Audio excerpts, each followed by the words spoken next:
vamos iniciar mais um seminário e hoje nós temos aqui a presença do Dr. Adriel Silva, que é escritor, pesquisador, palestrante, com formação em Física pela Unisinos e MBA em Gestão de Projetos e Pessoas. Atualmente cursa Psicologia na Uniftec e um mestrado em Neuropsicologia pela Universidade Europeia do Atlântico. É gestor de projeto científico no CEPA, Centro de Pesquisa e Análise Heráclito, atuando em projetos como Gifted Debate, Neurogenomic, RGTEA, entre outros. É membro da Mensa Brasil, Mensa Internacional e do CEPA. Apresenta seminários e participa de grupos de pesquisa. Possui dupla excepcionalidade, sendo uma pessoa superdotada e autista. E é autor de livros que exploram diversidade e desenvolvimento infantil. Adriel, muito obrigado pela sua participação e podemos começar aí umas palavras iniciais suas. Claro, muito obrigado pelo convite, do Duda Fabiano também, ao CEPA, né? E muito bom fazer parte desse seminário. Que bom, que bom. O tema de hoje é igualdade igual diferente, uma reflexão sobre como as empresas podem atuar no gerenciamento de profissionais com TEA. E aí vai uma primeira pergunta, né? A primeira provocação para você, Adriel. Quais são os principais desafios contemporâneos na gestão de pessoas com TEA dentro das empresas? Sim, bom, a gestão de pessoas com transtorno do espectro do autismo, né, a TEA, nos ambientes de trabalho, ela enfrenta uma série de desafios sempre. Um dos principais desafios que eu vejo é a questão da sensibilização e do preconceito. Muitos colegas de trabalho e gestores, eles podem ter uma compreensão limitada sobre o que é o autismo, e isso invariavelmente leva a comportamentos discriminatórios. E isso resulta em uma estigmatização, né, que impacta a autoestima e também a motivação do profissional com autismo. Outro desafio que eu vejo é a criação de um ambiente de trabalho inclusivo. E isso envolve a adaptação, por exemplo, do espaço físico para torná-lo sempre mais confortável e acessível a esse grupo de pessoas, e também a implementação de mudanças na cultura organizacional da empresa. Também é necessário que a empresa ofereça uma flexibilidade em estilos de trabalho e também nos horários, né? Precisa ter horários flexíveis. E isso para que possa ser atendido todas as necessidades individuais desses colaboradores. Além disso, também a parte da capacitação e a parte de treinamento da equipe que vão atuar junto com esses profissionais, isso é primordial, porque eu vejo muitas vezes a falta de treinamentos adequados sobre como interagir com o profissional e como apoiar esse profissional com autismo. Isso pode limitar muito a inclusão efetiva dentro da empresa. E os líderes, eles devem estar sempre preparados para promover um ambiente inclusivo e orientar suas equipes nesse sentido. Então, principalmente os líderes, né, das equipes de trabalho, eles devem ter uma formação muito sólida sobre como lidar com esses profissionais. Além dessa parte toda, né, do gerenciamento dos profissionais, se a gente der um passo antes, os processos de recrutamento também e seleção, eles apresentam desafios muito grandes, né, e significativos nesse sentido, porque os processos tradicionais, eles muitas vezes desconsideram as habilidades relevantes do candidato com autismo, e é necessário desenvolver sempre um método de avaliação que valorize competências específicas desses profissionais, em vez de focar apenas na comunicação verbal ou nas interações sociais. Por exemplo, uma pessoa autista, ela pode não preferir, né, ou não gostar dessa interação frente a frente com o entrevistador. Então, a empresa, ela pode, por exemplo, proporcionar uma entrevista online, né, onde a pessoa se sente muito mais confortável para fazer essa entrevista. E para apoiar esse desenvolvimento das pessoas com autismo dentro da empresa, também é fundamental estabelecer programas de mentoria. E esses programas de mentoria, eles devem promover também oportunidades de carreira, ou seja, a empresa pode designar um buddy, né, uma pessoa que vai acompanhar esse profissional com autismo durante a sua jornada, né, dentro da empresa, E além disso, essa oferta de suporte, né, não só do BUD, da pessoa que vai acompanhar o profissional nas suas atividades ou no que ele precisa, a parte psicológica e emocional também ela é crucial. Embora muitas vezes ela seja escassa nas empresas, né, muitas empresas não têm um psicólogo ou um profissional capacitado para atender essa demanda. E aí, nesse contexto, também a gente entra na parte da comunicação e a interação social, que é uma das principais características, uma das principais dificuldades que os autistas têm, né? Então, a comunicação e a interação social, elas representam um ponto muito forte de atenção, já que as pessoas com autismo, elas podem ter diferentes maneiras de se comunicar ou de se expressar, e isso pode gerar mal-entendidos dentro da equipe de trabalho. E aí, nesse sentido, promover uma integração social na equipe, sem criar desconforto para esses colaboradores, é um grande desafio também para as empresas. Então, todos esses desafios precisam ser vistos com um olhar muito atento, né, por parte dos gestores. E as empresas, elas devem estar atentas também à parte da legislação sobre a inclusão de pessoas com deficiência, aplicando sempre as normas, né, as normas da legislação de maneira bem eficaz e estabelecendo políticas internas claras que possam garantir o suporte adequado para esses profissionais. Então, resumindo, então, esses são alguns desafios, né, que requerem um compromisso genuíno de toda a organização, não apenas de um determinado time ou de uma determinada equipe, desde a alta gestão até os colaboradores da empresa, e investir nessa inclusão e na diversidade não apenas beneficia os colaboradores com autismo, mas também enriquece o ambiente de trabalho, né, como um todo. Sim, sim. Nossa, perfeito. Enquanto você falava, me veio na cabeça, porque ainda as empresas, de fato, muitas delas não estão realmente preparadas, como você bem disse. E nesse Sim, despreparo, por vezes, uma qualidade que poderia ser potencializada, ela acaba passando desapercebido, ou uma pessoa ela pode vir a ser desligada da empresa por uma questão que poderia ser facilmente manejada, enfim, né, articulada, sim, e não estaria nesse, né, de perder aquele talento ali naquele sentido, né? sim, sim, Aí entra um exatamente. pouquinho do ismo também, né, nesse sentido. O que você acha? Sim, exatamente. A questão da identificação das habilidades desses profissionais dentro da Uhum. empresa, ela é fundamental, não só quando o profissional já está dentro da empresa, mas antes de ele entrar. Então, existem empresas especializadas que auxiliam na formação desse profissional para que ele desenvolva habilidades comportamentais, habilidades de comunicação e as próprias habilidades do que ele vai fazer na empresa. Então, essa questão um exemplo, a gente fala muito de autismo, né, ou a gente vê muito material, muitos livros, muitas reportagens sobre crianças com autismo, sobre adolescentes com autismo, como lidar com essas situações, como identificar, mas a gente esquece, às vezes, que adultos também estão sendo diagnosticados ultimamente com autismo, né, em um maior número.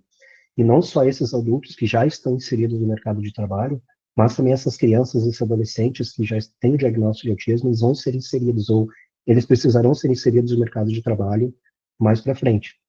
Então, essa desinformação, muitas desinformações sobre autismo em adultos, ela pode ter muitas consequências negativas também no ambiente empresarial. Primeiro, a falta de inclusão e oportunidades, ela resulta em uma desconsideração dos talentos, esses que a gente estava comentando. Então, as empresas, elas não reconhecem as habilidades e as potencialidades dos adultos com autismo, e, e isso faz com que elas percam esses profissionais para o mercado. E o que a gente vê são uma rotatividade muito grande de profissionais, né? O profissional não consegue se adaptar naquela empresa por conta da empresa não se adaptar ou não conseguir promover um ambiente de trabalho para que aquele profissional possa se desenvolver lá dentro com as suas especificidades. Então, esse profissional acaba saindo e tentando, né, achar outra oportunidade de trabalho. Só que o que acontece? Se as empresas não estão preparadas para receber esses profissionais, esse profissional vai acabar sendo um profissional rotativo que vai passar por várias empresas e ele nunca vai achar um local onde ele se sinta seguro, confortável para desempenhar suas habilidades específicas. Por exemplo, tem profissionais que têm habilidades analíticas excepcionais, tem profissionais que conseguem resolver ou ver situações, ver problemas com um olhar completamente diferente e achar soluções muitas vezes inovadoras. E isso é muito benéfico para as empresas, para as empresas. Só que se a empresa não estiver preparada para lidar com esses profissionais, ela vai perder uma oportunidade de muitas vezes de crescer, não só financeiramente, mas crescer como uma empresa inclusiva. Perfeito, perfeito. E você meio que já começou a responder aí já a segunda indagação aqui, a segunda pergunta. Porque nunca se falou tanto, né, do transtorno de espectro autista, né, como nos últimos anos.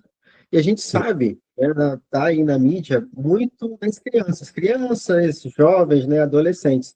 E pouco ainda se sabe sobre os adultos, sobre como que é efetivamente isso. E muitas crianças e jovens não diagnosticadas, né, nessa fase, chegam na fase adulta sem o diagnóstico e com algumas comorbidades, com algumas outras questões.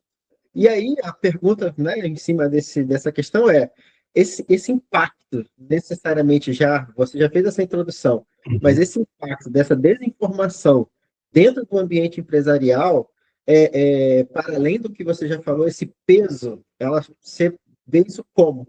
Você percebe isso assim, na contemporaneidade, e vamos fazer até uma questão de previsibilidade. Como você percebe se não houver uma mudança efetiva nesse sentido? sim, sim. Essa pergunta é muito interessante, né? Então, como já havia mencionado anteriormente, as empresas, quando elas não se capacitam para responder, para receber esses profissionais, elas são fadadas a perder, às vezes, oportunidades com um profissional de altíssimas habilidades. E, e o que eu vejo também é muitas empresas, nas empresas, um ambiente um pouco de trabalho hostil, né, muitas vezes, onde isso pode se desenvolver em decorrência de uma cultura de preconceito dentro da própria empresa. Muitas vezes com vieses inconscientes, né? Esse preconceito ele se instala na empresa. E a falta de informação, ela pode levar a estigmas que fazem com que os indivíduos com autismo eles se sintam isolados ou até inseguros, né? Aumentando o estresse, aumentando a ansiedade. E isso impacta diretamente na saúde mental e no desempenho desse profissional. Então, a gente vê isso como um grande ciclo, né? Se a empresa conseguir se adaptar, se a empresa conseguir gerar um ambiente ou criar um ambiente inclusivo para esse profissional, por exemplo, um profissional com autismo, ele pode ter a sensibilidade à luz muito forte. Então, criar um ambiente onde essa luz possa ser reduzida, ao menos um pouco, ambientes muito barulhentos, né? Permitir que esse funcionário utilize, por exemplo, fones de ouvido para que o som, né, desses ruídos ambientes sejam diminuídos. Tudo isso auxilia o profissional, né, a desenvolver a sua atividade com maior efetividade e para que ele possa entregar realmente um resultado positivo para a empresa.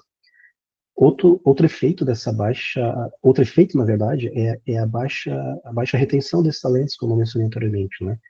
E já que os colaboradores então com autismo, eles podem deixar as suas posições de trabalho se eles não se sentirem apoiados ou valorizados dentro da empresa.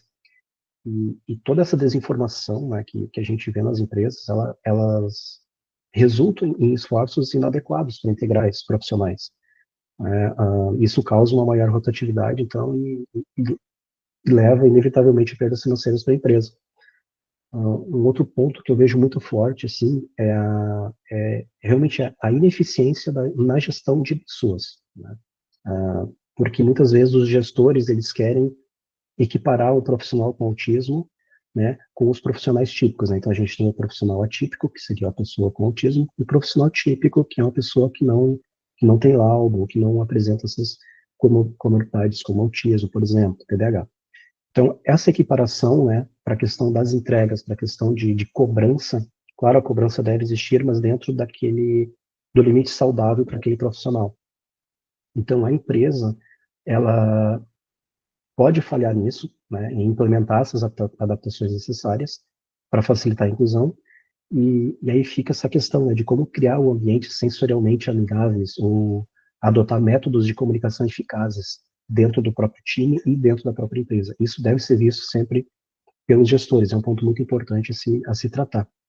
E E pensando nisso também, a gente pode pensar no impacto, né? O impacto do desempenho da equipe. Ela pode ser significativa também, porque a falta da compreensão sobre, digamos assim, o estilo de trabalho e comunicação do colega com autismo, ele pode levar a desentendimentos, né? E muitas vezes isso gera conflitos dentro do próprio time. E isso, claro, vai acabar prejudicando a dinâmica e toda a eficiência organizacional acaba sendo afetada por conta disso. Então, eu vejo a comunicação sempre como uma via de mão dupla, né? O profissional, o gestor, ele tem que saber se comunicar com com o indivíduo com autismo, né? E entender qual a melhor forma que o profissional com autismo gostaria de se comunicar com ele.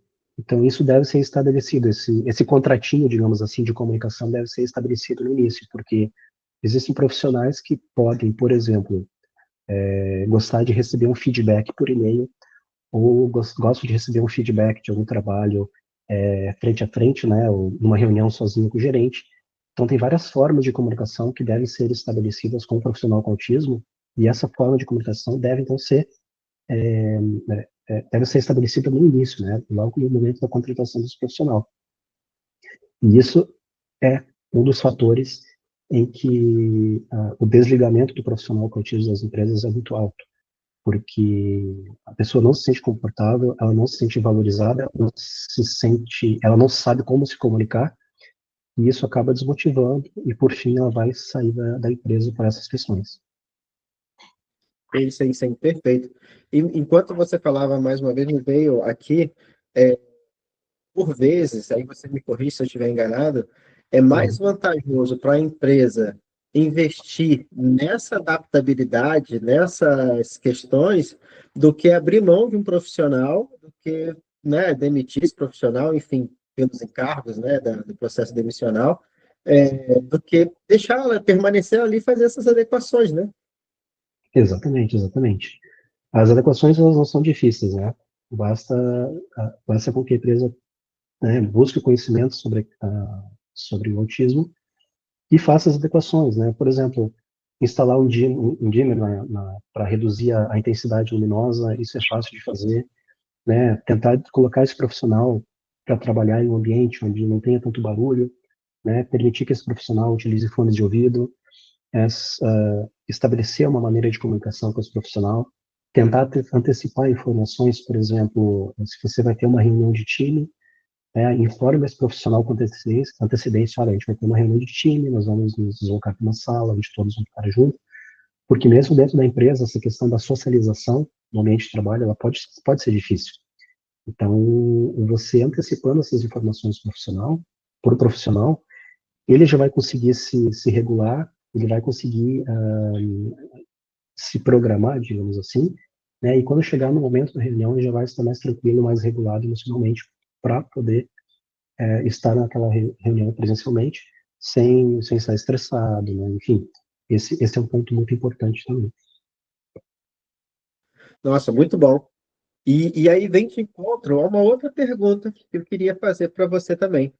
Dentro de tudo, né, os aspectos psicoemocionais, comportamentais, essas adaptações, enfim, como que você percebe essas particularidades do espectro autista e esses desafios para o futuro das empresas, dentro das empresas? Sim, uma pesquisa, né, na verdade, no livro que eu escrevi sobre isso, sobre o gerenciamento de profissionais com transtorno de espectro do autismo, havia uma informação lá onde eu gerei um gráfico, né, um gráfico de tendência, onde hoje nós estamos com um diagnóstico identificado a cada 36, né?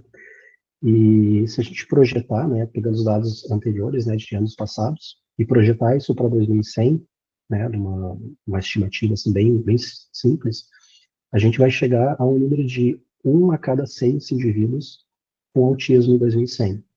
Isso é muito significativo. Então, o autismo ele é reconhecido como um espectro, né, ele manifesta-se sempre de maneira muito diversificada em cada pessoa. E isso, claro, afeta comportamento, habilidades sociais, emocionais, comunicativas, que são as principais características que são afetadas pelo autismo. E essa ampla variedade ela cria tanto oportunidades quanto desafios também, especialmente no ambiente corporativo. As características do autismo, elas podem variar consideravelmente, enquanto algumas pessoas, elas apresentam, por exemplo, habilidades excepcionais em áreas específicas, outras podem enfrentar desafios mais significativos. Por isso, as empresas precisam adotar uma abordagem individualizada para a inclusão. A inclusão de dois profissionais com autismo, elas nunca vão ser iguais, elas são diferenciadas, né? Porque cada indivíduo com autismo é único. Além disso, muitos indivíduos autistas, eles possuem habilidades, né, interpessoais também, e técnicas que são extremamente valiosas, né, como mencionei anteriormente, para as organizações. Mas o desafio realmente das empresas está em criar um ambiente que vai permitir que esses talentos se destaquem. E isso minimizando, então, as barreiras que podem interferir na comunicação e na interação social. E para isso é fundamental que as empresas, elas promovam treinamentos e conscientização entre os colaboradores sobre autismo.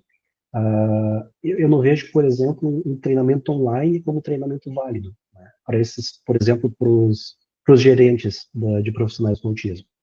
E essa conscientização, esse treinamento, precisa contribuir para a construção de um ambiente mais acolhedor, né, e inclusivo, onde todas as diferenças elas sejam realmente respeitadas e valorizadas. E desse ponto da questão dos desafios, né, para o futuro das empresas, a gente pode tocar no ponto que é da cultura organizacional. A cultura organizacional de muitas empresas, ela ainda não está plenamente preparada para incluir indivíduos autistas. E o que destaca a necessidade de desenvolver um ambiente que celebre, né, a diversidade e promova um ethos, né, em grego, que é um hábito, né, um hábito inclusivo. Então, esse hábito inclusivo, ele deve ser promovido sempre. E, além disso, também os processos de recrutamento, então, fazendo um resumão, né, os processos de recrutamento, frequentemente, eles não levam em conta as particularidades do autismo. E isso leva, muitas vezes, à desconsideração de candidatos, e muitas vezes são extremamente qualificados para aquela vaga, mas por motivos de falta de informação da pessoa que está entrevistando, esse profissional não é considerado para aquela vaga. E aí a empresa acaba perdendo com isso. Então, é essencial que as empresas, elas repensem esses processos e que tornem eles mais acessíveis. Quando elas souberem que o profissional, né, que se candidatou para aquela vaga, ele é um profissional autista, que eles levem isso realmente em consideração, né, como por meio de oferta de entrevistas estruturadas ou de adaptação, né, ao ambiente onde essa entrevista será realizada. Então, toda essa questão, né, o ambiente físico e social de trabalho, ele também pode representar um desafio para as pessoas no espectro autista, especialmente em locais barulhentos, né, como eu mencionei, ou locais com altas demandas sociais, e isso tudo vai exigir adaptação. Né, esses locais têm que ser flexíveis. E aí, sim, perfeito, perfeito. Me veio uma última pergunta aqui agora, que é o seguinte: por conta do conhecimento das pessoas relacionadas, né, à questão do espectro autista, muitos adultos agora sendo diagnosticados tardiamente, e aí a pergunta Sim. que me veio por vezes, muitos que já estão nas empresas, eles já possuem as suas particularidades, por vezes, até ali pelo colegas, enfim, pela gestão da empresa, ele é um funcionário, sei lá, meio estranho, meio diferente, mas ninguém nunca soube por quê. E como que você vê isso? Não, porque a gente está falando, você falou da contratação. Quando ele já é autista, todo mundo já sabe no ato da contratação. Mas e quando ele já é contratado, ele já está dentro da empresa, chega esse diagnóstico? Eu percebo que talvez tenha até uma facilidade a mais, porque apesar de tudo ele já está ali, e as pessoas já conhecem, apesar de achar que ele tem alguns comportamentos, né, diferentes dos outros colegas, mas ele já está ali. Como é que você, só para poder a gente entender se o seu ponto de vista nesse sentido, como é que você acha assim desse diagnóstico tardio, já estando dentro da empresa, como é que é isso? Sim, sim. Na verdade, o diagnóstico tardio, né, se a pessoa com autismo, né, o adulto, ele já está trabalhando, ele recebe o diagnóstico, é única e exclusivamente por conta dele, se ele quiser, digamos assim, revelar para a empresa, olha, eu fiz aqui meu diagnóstico e eu sou um profissional, né, que fui diagnosticado com autismo. O que eu percebo? Ou, na verdade, o que deveria acontecer era, por parte dos colegas, os relacionamentos vão continuar da mesma forma, só que tendo esse laudo, se o profissional realmente tiver no ambiente, por exemplo, olha, essa luz aqui da empresa, né, me incomoda um pouco, é, é ter mais um argumento para poder discutir com o seu gerente, né, conversar com a empresa, olha, eu poderia produzir mais, eu poderia entregar mais para a empresa, se a gente conseguisse reduzir um pouquinho a luz, se eu pudesse trabalhar num outro ambiente um pouco mais, que não tenha tanto barulho, ou fazer, por exemplo, alguns dias da semana fazer home office. Então, essas adaptações são importantes também nesse sentido. Então, quando o profissional recebe um diagnóstico, e aí o que acontece é que as coisas acabam fazendo sentido para ele. Então, antes do diagnóstico, a pessoa poderia ser, olha, eu não sei por que eu ajo dessa maneira, eu não sei por que eu me comporto assim, eu não sei por que eu tenho esse tipo de comportamento, ou por que eu não gosto de socializar. Muitas vezes a pessoa se sente compelida a socializar, ela não gosta, mas ela não sabe por quê. Então, o diagnóstico ele pode abrir um leque muito grande de informações, onde as coisas começam a se encaixar, as informações começam a se encaixar. Tudo aquilo que a pessoa viveu durante a vida dela, antes de ter o diagnóstico, ela começa a compreender por que ela age daquela forma, por que ela tem aqueles comportamentos. E isso é uma coisa excelente, uma coisa muito boa para ela, né? Um profissional que recebe diagnóstico de autismo, já estando na empresa, trabalhando, e claro, vai ter, se ele quiser falar para os seus colegas, né, falar para o seu time ou para o seu gerente, para a empresa, enfim, vai depender dele. Mas eu vejo isso como uma oportunidade de melhoria, né? Os colegas de trabalho vão entender por que ele age daquela forma, né? E, claro, tudo isso tem que entrar questão de treinamento, tem que entrar conscientização, né, para que as pessoas saibam, olha, fulano não gosta de ir nas festinhas da empresa, mas a gente sabe o porquê, né? Ele tem uma parte cognitiva diferente, ele não gosta de sons altos, se incomoda, o barulho muito alto incomoda ele, então as pessoas começam a compreender isso e acabam tirando o rótulo, aquele cara é chato, ele não socializa, ele não gosta da gente. Então, isso é que vai fazer a diferença nesse caso. Muito bom, muito bom, muito bom mesmo. É, eu acredito que nós já, né, chegamos aqui bem abrangente, né, dentro do tema, dentro daquilo que foi proposto, né, dentro Sim. das várias nuances. E eu queria deixar livre agora para fazer alguma última colocação, alguma última informação, conhecimento que você deseja passar para a gente poder finalizar aqui o nosso seminário de hoje. Claro. Bom, a inclusão, né, pensando na inclusão dos profissionais com autismo nas empresas, ela representa não apenas um imperativo ético para a empresa, mas ela também representa uma oportunidade de enriquecimento cultural dentro dessas organizações. E enfrentar esses desafios de frente, isso apresenta oportunidades significativas para a criação de ambientes de trabalho mais justos, mais diversificados. E as empresas que se empenham em entender e realmente adaptar seus processos para receber esses profissionais que estão dentro do espectro do autismo, isso não apenas enriquece a sua força de trabalho, mas também a empresa se posiciona como líder, né, em responsabilidade social e inclusão. Então, esse seria o meu recado final, assim, né, para as empresas olharem isso realmente com bastante carinho, né, para essa questão da inclusão desses profissionais com autismo. Perfeito, perfeito. Muito bom, Adriel. Queria te agradecer mais uma vez pela sua participação, pelo aceite, né, de estar aqui com a gente hoje no seminário. E acredito que as pessoas que ouvirão esse seminário, que estão, né, nos nossos grupos aí, que terão acesso a esse seminário, poderão usufruir da melhor forma com esses conhecimentos que foram passados. E até breve, né? A gente vai encerrar nosso seminário agora e até o próximo. Muito obrigado mais uma vez, tá bom? Certo, eu que agradeço, muito obrigado pela oportunidade e estou disponível sempre que vocês precisarem.